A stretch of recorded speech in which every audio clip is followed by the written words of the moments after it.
We are the United Federation of Nerds. Tonight we will be discussing Star Trek: The Next Generation Season One. How many parts this is will be determined by how much we have to say about the topics. Tonight we are joined by Mr. X and Noob Noob. So let's start with Encounter at Farpoint. Of course, it's the pilot 2-hour episode.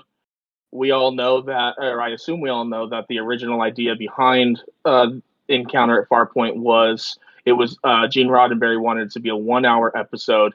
CBS required that he have a 2-hour pilot, so he actually created the entire Q segment of the story to fill that other hour.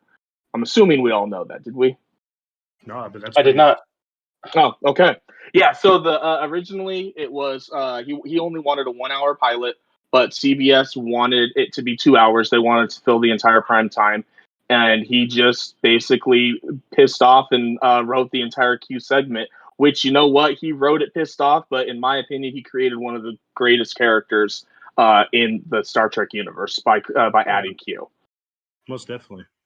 Yeah, So usually in shows when they add like a god character, that's usually like season 6 or 7 when they're starting to run out of ideas. Yeah. Star Trek did it episode 1. And I feel like it gotta happen episode 1. So if you go back, John Delancey, who plays Q, based his character. You guys are gonna know this better than the name better than I do. But there was a godlike character in the TOS era. Mm-hmm. He based his character off of him, and then years down the road, they retconned that character that he was always Q to begin with. Oh, nice. So yeah. I don't know the character's name. Yeah, I forgot his name, but I see the picture in my head. So yeah. He was a godlike being. He gave himself a name. John Delancey used that as his inspiration, and then we ended up with the great Q great Q and Q continuum that we have today. Yeah. Do either of you guys have anything to say specifically about Q and not the trial? But I do want to touch on the trial separately. No, just that. The actor and Q himself is probably one of the characters that stretch in the most Star Trek touches the most Star Trek points. He's in The Next Generation, Voyager, and then the online game. He plays a big part of too. And that's he's in multiple episodes of TNG. Unfortunately, he's only in one episode of Deep Space Nine. I've got opinions behind why he never returns to that, but we'll probably talk about. I want to talk about that when we talk about Deep Space Nine because it's directly related to Cisco. And then he's got a crush on Janeway throughout all of Voyager, so he pops up through that multiple times, and he even makes an appearance in Lower Decks, which is great, and it's in the full Q trial uniform too. And he tries to mess with them. And I love the Mariner character. She's just like, I'm not putting up with your crap. No, I'm done. No, not today. And then, of course, we know he's going to be a big part of Picard season 2. Yeah, and he has a video game, PC game, the Borg one. It's pretty much all Q. So that's right. So the Q trial, as we know, the Q put humanity on trial. Even after murdering one of the bridge officers, which just is weird. I think he killed Lieutenant Torres, not to be confused with Lieutenant B'Elanna Torres on Voyager. But he did murder somebody on the bridge, and then at that point he froze them. He did the flash. Oh no, they were able to revive him. I do apologize. Yeah, he was revivable. But he attempted to kill him by freezing him. And then he puts humanity on trial, and he goes through all of the list of things that humanity has done wrong. And you guys have any opinions on the trial? Not really. I like the fact that they brought in some elements from Earth's past that we have, in between our futures. or in between us and Star Trek. But other than that, it was just cool. Well, and Q dressed up in World War II uniforms, as well as, I believe he was in an earlier uniform too. But I don't. I want to make sure. I don't know if I'm confusing that with Hayden Q when he's in the Napoleon uniform. Yeah, I think they also talked about the militarization of the police force too. I mean, granted, in the show they had like silly puffy suits, but I mean, militarizing the police is something that's we're seeing today. So. But yeah, we can, and I do want to do. I actually do want to do an episode. Since we are mentioning modern time, I do intend to do an episode specifically on Deep Space Nine's past tense 1 and 2 about the Bell riots. That is probably one of my favorite episodes in the entire franchise. Yeah. So I really do look forward to talking about that. Now to get on a lighter side of things. What is your guys' opinion on the scant? I don't recall the scant. It's the male uniform. That's the dress, and it's like it's just long enough to cover his stuff. Assuming he has some. Yeah. Or now you gotta stay out of the Jeffries tubes. That's all. Now you said that you don't have a problem with it. Would you wear one? Because it's not even as long as a kilt. I might wear a kilt, but I don't think I'd wear a skate. No. But I'm not going to say someone else can't. What was that, Mr. X? I'm not going to say someone else can't, even if I won't. So yeah. Okay, so then Encounter at Farpoint it does take place, obviously, at Farpoint Station. We see one of the leader of Farpoint Station. He's basically taken a being hostage. And that's part of the whole Q trial as well, to see how Picard and everyone react to it. Do you guys have any thoughts on that? Not really. Okay, then let's go straight to the space jellyfish. No. The space jellyfish. I mean, just that thing, and then the tentacles coming down. I didn't watch it in 1987. I was 3 when it came out, so I don't know it. When I watched it in the 90s, it seemed kind of cheesy, and it seemed like one of the more cheesy effects from the Next Generation. But what do you guys think about the space jellyfish love? You know what it reminds me of? Holding hands at the end. What it reminds me of? I mean, yeah, the space jellyfish, but remember there were also space whales. So maybe space is just the next Gormagander? Is that what they're called? Gormaganders? I don't remember, but they're in Discovery too. Yeah. Oh yeah, and then the whole Star Trek 4 Return to Home, or no, not Voyage Home.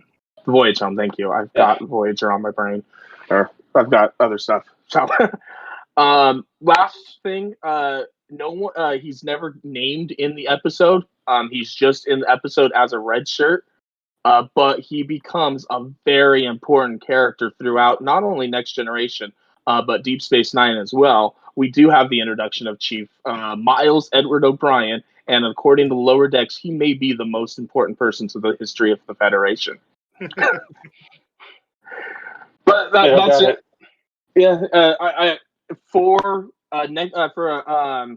a pilot episode from Star Trek, I'd say it's probably okay. I'd probably put it towards the lower end of it. Q is the one that does really give it a lot of emphasis. But I do enjoy Caretaker and Emissary better.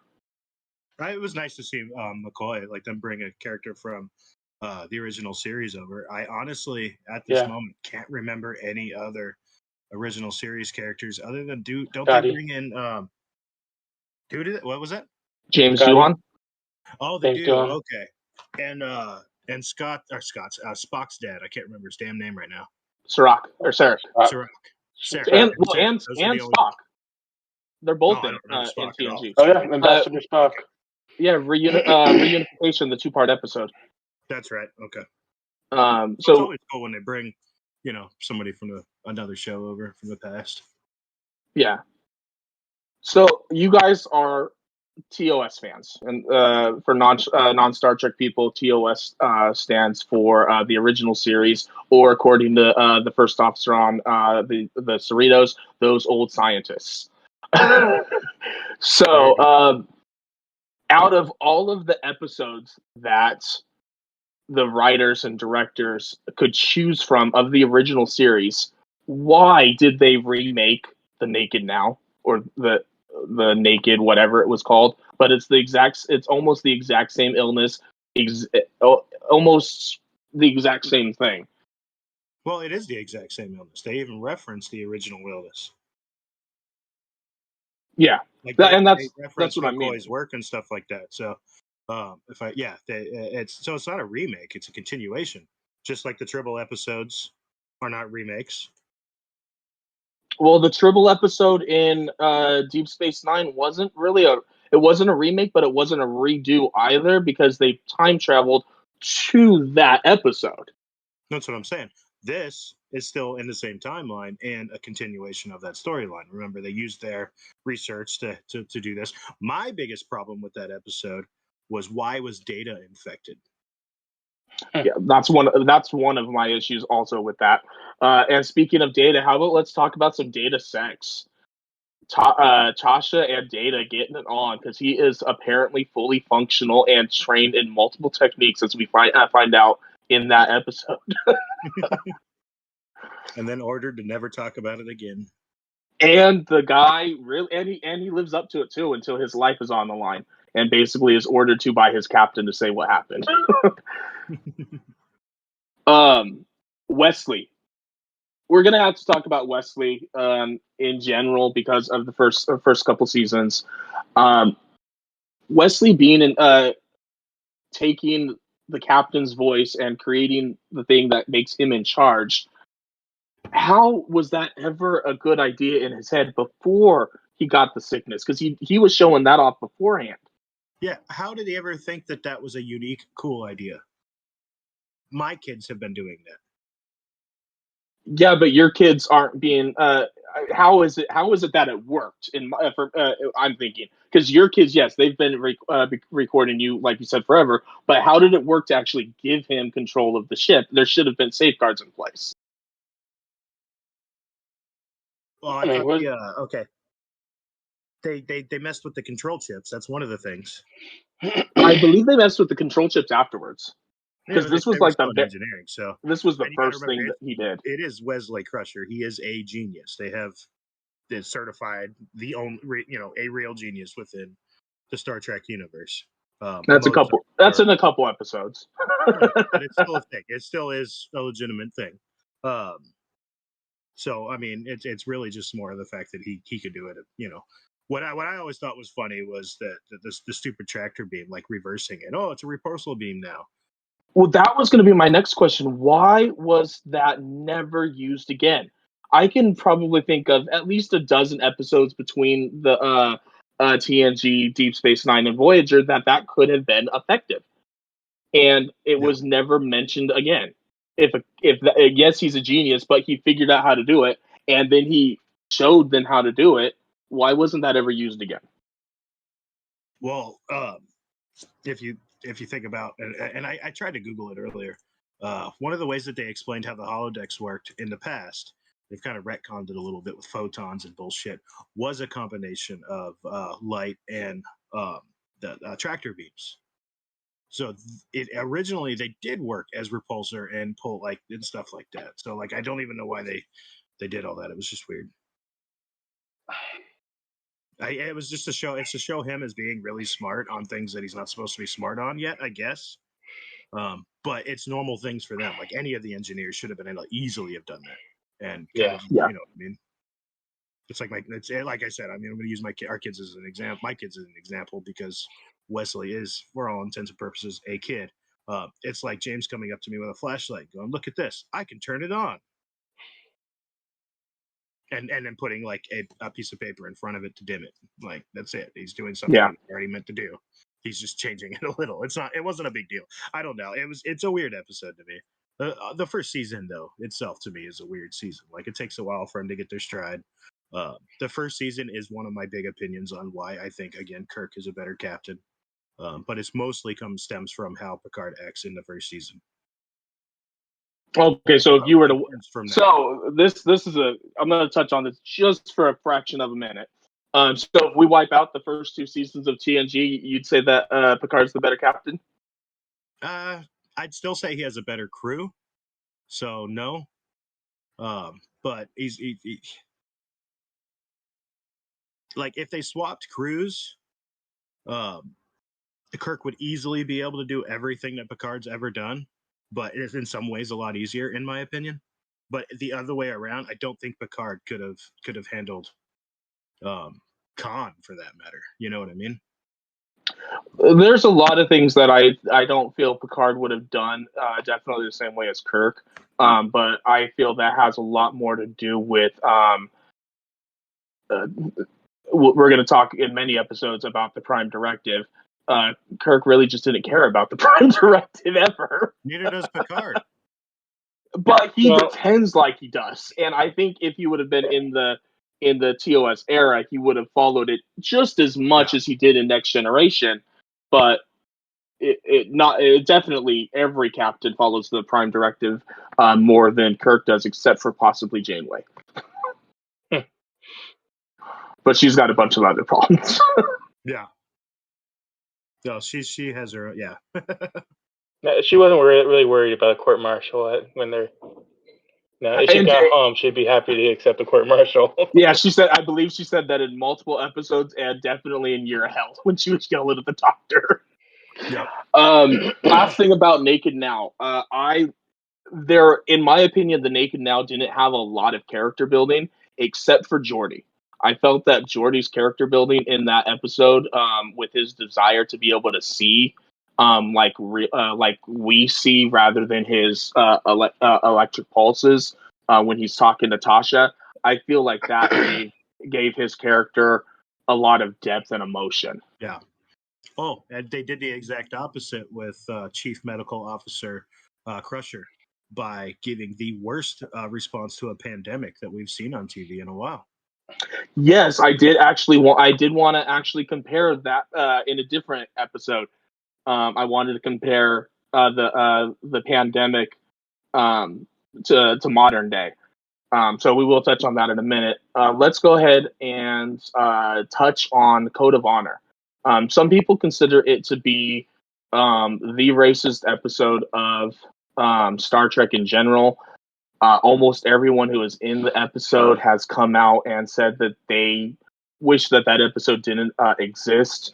Jonathan Frakes has actually said it's really part of Roddenberry's vision that there be no racism and there'd be no sexism. And I'm very optimistic that positive results of this worldwide awareness of how appalling people of color have been treated for centuries in this change, that there will be radical, real change in people's hearts and in their minds. And I'm very optimistic that when things settle down, people will behave differently, and there will be more honor and more respect. And I'm gonna stop right there. That's he's saying that ignore that episode. Focus on the other episodes where we're trying to show the good of humanity, and ignore. Just don't ignore that. Push it off to the side. Don't watch that episode. What are your guys' thoughts? I know you guys have watched it. Okay, well here I actually have a list for this one, since I knew you'd want to talk about it. Few things, and I'm going to go down it. And I hate just going down lists, but I'm going to for this one. Why did they even go to that planet in the first place? It was the only planet that had the vaccine. No, it was not. It was the closest planet that had the vaccine. It was the closest planet. That's an emphasis that they said. This is why I say, why go there? It had to have been either political or location, because they said the closest. My problem, after everything was resolved, they warped away at warp 3. What if the other closest planet? What if the other planet is 50 light years away? That's not easy to get to. We don't know. At Warp 8, at Warp 8, the Warp 3, the factors are so different on the speeds, it's ridiculous. Yeah. And if it can be transported, it can be synthesized. And they transported it from the ground to the ship. If it can be molecularly broken down with a transporter, it can be synthesized. That's not how the transporters in Star Trek work. They're not replicators. They're matter rearrangers. The replicators are transporters. They take matter of one sort, transport it into another thing. They take waste matter, put it into the buffers, and then change it. But they take waste matter and change it into food. This is taking item A and turning it into item A. You can't go to a replicator and tell it, "Hey, replicate me, Mr. X." But we can transport Mr. X. We can break him down. You can go to a replicator and say, "Replicate me the mRNA SARS vaccine from 2022 or whatever," and it will do it. Well, what if there was a living component to it? I mean, because replicators can't make anything alive, like live Gok. So and maybe it did say easily synthesized, though. At the beginning of the episode, they said easily synthesized, cannot be easily. So again, it's a resources thing and a political thing. They could do it. They're choosing not to. Maybe getting okay. So there was a time frame. There was a deadline. They needed to be back to this planet by the specific time. I don't remember what that time frame was. But what if they were only 1 light year away? Warp 3 would be pretty damn quick. But if we're talking about the other planet, the other closest planet being at Warp 8, 5 days away on the other side of the Federation, because we do know from Deep Space Nine, the Federation is at least 2 weeks long at maximum warp, because of Penny Johnson's brother lives on Set List 3, I think it is. What the hell is her name? Cisco's girlfriend. She mentions at 2 weeks away at maximum warp. So we know that the Federation is at least 2 weeks big. So what if their time frame was 10 days? It's not easily synthesized. It would take a month to synthesize the amount we need, or it would take us 10 days to get to the other planet and 10 days back. No, that's the only thing I'm thinking. But it's the distant future. They have insane technology, and they have to go to not to go back onto the racist thing. A backwater country barely uses technology. Has already even said they're behind. The other thing that pissed me off on this one, sorry, was that this episode? Yes, they have older technology when it comes to transporters, but somehow we're able to use that older technology to confuse the Enterprise's sensors so that they could not follow it down. Little things like that, like they had shielding technology. That's but that's not what they said. Well, there was throughout the series throughout the series they change what blocks what. So in the first season, a shield blocked everything that they couldn't see, and they had to basically break through the shield. In season 3, they immediately transported down though, so there wasn't a shield. They just couldn't tell exactly where they transported her to. That was the only thing that irritated me. It's not that super big a deal. This is the worst part though. So when she is fighting, I forgot her name. What is it? The blonde lady. Tasha is fighting the landowner lady. I don't know her name. To the death, right? Yes, to the death. Combat will with not the claw be stopped thingy for any reason. It is said right at the beginning. Combat will not be stopped for any reason.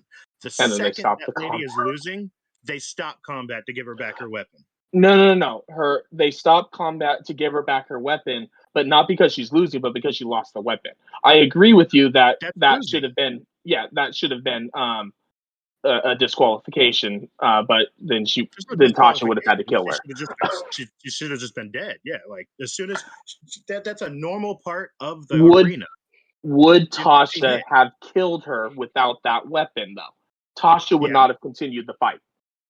She would have, because she was already like that. The fight was to the death. They already had the plan in place. They knew what she was doing. But Tasha couldn't die at that point unless the girl comes up to her and strangles her. She doesn't have the poison spikes. So Tasha, in my opinion, Tasha would have basically just kept pushing her away. No, get away from me, get away from me. I don't think she would have fought her to the death at that point. And that lady is still lethal without that weapon. She could have been. And for the episode, we needed her to die so that they could revive her and get the vaccine and all that crap. They didn't need to disarm her for a second. That part was it's little things in stories that annoy me like that, where they make a specific rule and then immediately break it for no reason. I agree that I didn't catch that when I was watching it, but yeah, I agree with that. That is a stupid thing. The other one, 663 jokes from Data to Lieutenant LaForge. I would have shot myself already. Well, but what kind of time frame is that? I mean, you and I have known each other for a decade now, and how many dumb jokes have I told you that you haven't laughed at, and how many have you told me that I haven't laughed at? Yeah, but it hasn't been 662 in a row. Yeah, but what if that is over a 6-year period? That's one every 3 or 4 days. That's actually something we could look up, because Data's career is mapped. He would have probably have been at that institute for a long time. I don't think he's been on Enterprise for that long, to be honest. At this point, aren't all of them still like relatively new, like transferred in over the last couple of years? And yeah, they're established. A lot of them would have come from other ships and stuff like that. This is kind of the beginning of the 5-year voyage, right? Well, they don't have the 5-year voyage in Next Generation. That's right. Oh, yeah. But the Enterprise is the flagship, so very few people are going to the flagship as their first role. Yeah. So they're coming from other people are being promoted from other ships and filling the gaps in the Enterprise. Yeah. So I'm assuming Tasha is the chief of security. She came from a planet where people were murdered all the time. She has to have some kind of experience to be able to get to where she was. And I would assume the same thing with Worf. I'm sure she's been at other commands and stuff like that. No, this is none of their first commands. That's what I was saying. Like Data, I know Data was at Starfleet Command for a long time, though. Yeah, I'm not sure how long you would. I'm not sure how long or what ships he was on before that. Yeah. But with that being said, we did only get through 3 episodes in half an hour. I'm going to go ahead and call it here. And thank you for watching part 1 of what seems to be a very long series for the first season of Next Generation. Please remember to like and subscribe. If you have any questions or you want to talk to us, you can email us at unitedfederationofnerds@gmail.com. Thank you. They can also comment in the video. Oh, yes, please comment. Comment down below. Tell us what you think. We want your opinions. And like it. Tell us that we suck. Tell us that you love us.